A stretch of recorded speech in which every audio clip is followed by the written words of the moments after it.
Reserve வங்கி June மாத முதல் வாரத்தில் நடத்தவிருக்கும் நாணய கொள்கை கூட்டமானது இந்திய பொருளாதார வரலாற்றிலேயே மிகப்பெரிய சவாலை எதிர்கொள்ளும் ஒரு இக்கட்டான சூழலாக மாறியுள்ளது.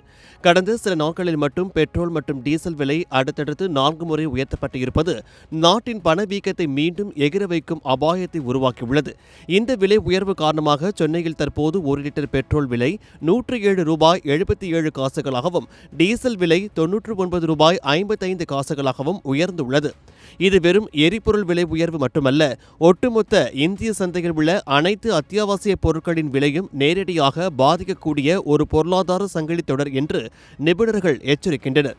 பொதுவாக பெட்ரோல் விலை உயர்வு நடுத்தர குடும்பங்களின் நேரடி செலவை அதிகரித்தாலும் டீசல் விலை உயர்வால் ஏற்படும் மறைமுக பாதிப்பு என்பது மிக பயங்கரமானது.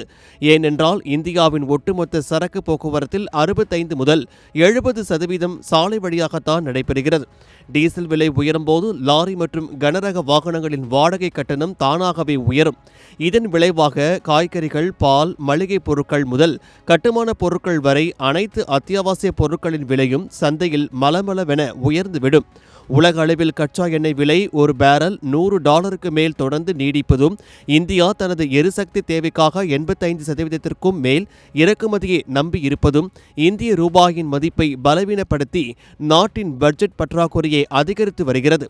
இந்த இக்கட்டான சூழ்நிலையில்தான் ஜூன் மாத நாணய கொள்கை கூட்டத்தை ரிசர்வ் வங்கி கூட்டுகிறது. நாட்டின் பணவீக்கம் கட்டுக்குள் இருந்தால் வங்கிக் கடன்களுக்கான வட்டி விகிதத்தை குறைக்கலாம் என்று சாமானிய மக்கள் எதிர்பார்த்திருந்தனர். ஆனால் தற்போதைய நிலவரப்படி பணவீக்கத்தை கட்டுப்படுத்த வட்டி விகிதத்தை மேலும் உயர்த்தலாமா அல்லது மாற்றமில்லாமல் அப்படியே தொடரலாமா என்ற குழப்பத்தில் RBI உள்ளது. வட்டி விகிதத்தை உயர்த்தினால் அது அந்நிய முதலீடுகளை ஈர்க்க உதவுமே தவிர இந்திய கார்ப்பரேட் நிறுவனங்களுக்கு பெரும் கடன் சுமையாக மாறிவிடும். அதே நேரத்தில் அமெரிக்கா பெடரல் ரிசர்வ் வங்கியின் நிலைப்பாட்டையும் கவனித்துதான் RBI இந்த முடிவை எடுக்க வேண்டியுள்ளது.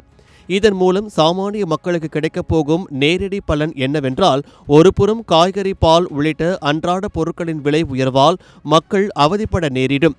மறுபுறம் பணவீக்கத்தை கட்டுப்படுத்த RBI வட்டி விகிதத்தை உயர்த்தினால் வீடு, கார் மற்றும் இருசக்கர வாகனங்களுக்காக மக்கள் வாங்கிய கடன்களின் EMI தொகை கணிசமாக உயரும். சுருக்கமாக சொன்னால், சாமானிய மக்கள் இருபுறமும் பொருளாதார ரீதியாக அடிவாங்கக்கூடிய சூழல் உருவாகியுள்ளது. ரிசர்வ் வங்கி பணவீக்கத்தை கட்டுப்படுத்துவதற்கே முன்னுரிமை கொடுக்கும் என்பதால் வட்டி விகித குறைப்பு இப்போதைக்கு சாத்தியமில்லை அல்லது அடுத்த சில மாதங்களுக்கு EMI சுமை குறையாது என்றே தற்போதைய பொருளாதார சூழல் உணர்த்துகிறது.